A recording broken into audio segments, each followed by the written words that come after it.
Быстрые новости недели. Поехали. С 7 сентября белорусам не выдают и не продлевают паспорта в консульствах за границей. Теперь для этого нужно будет приехать в Беларусь. Ну вот и все.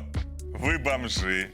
Вы уже давно стали политическими бомжами. Вы уже давно морально-нравственные бомжи. Бомжи своей жизни, бомжи безнародные, бомжи безденежные, бомжи беспонтовые.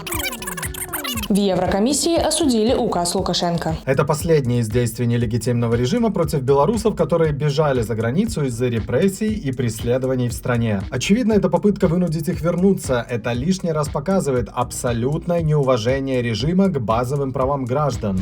ОПК опубликовал рекомендации для белорусов в зарубежье в связи с приостановкой выдачи паспортов. Первое. Не ехать в Беларусь, если вы можете столкнуться с преследованием. Свобода и здоровье важнее. Второе. Если вам угрожает политическое преследование в Беларуси, подавайте заявку на международную защиту и получайте женевский паспорт или другой вид проездного документа. Это надежный способ легализации, не зависящий от властей Беларуси. И третье. Если у вас есть ВНЖ, вы можете получить паспорт иностранца. Их выпускают многие страны, где живут белорусы. Польша, Литва, Германия, Австрия, Италия, Испания, Чехия, Грузия и другие. Россия обстреляла Константиновку в Донецкой области. Владимир Зеленский назвал удар умышленным терактом России. Известно о 16 погибших и 33 раненых. Госсекретарь США Энтони Блинкен объявил о выделении более $1 миллиарда на помощь Украине. Также он отметил прогресс в украинском контрнаступлении. Мы хотим убедиться, что у Украины есть все, что ей нужно не только для успеха в контрнаступлении,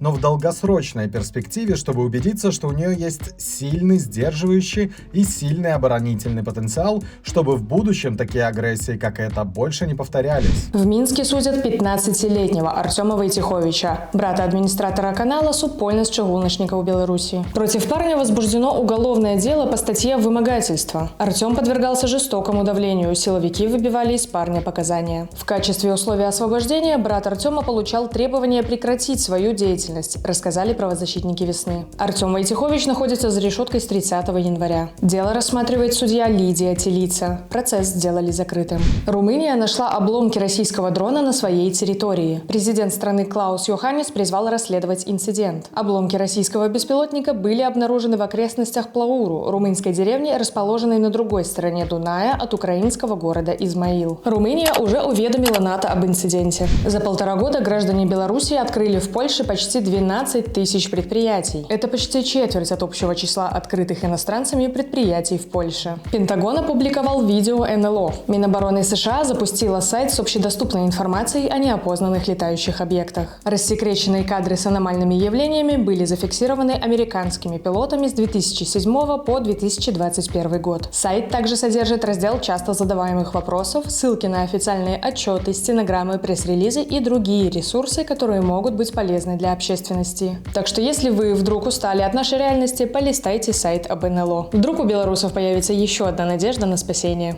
8 сентября – День белорусской воинской славы. 509 лет назад состоялась битва под Оршей. Тогда 30-тысячная армия Великого княжества Литовского разгромила армию Московского княжества, которая была в 3 раза больше по численности. В битве под Оршей ВКЛ отстояла свою независимость. Агрессия Московского княжества была остановлена на несколько десятилетий. Спасибо, что досмотрели до конца. Не забывайте поставить этому видео лайк и подписаться на наш канал, чтобы не пропустить новые выпуски.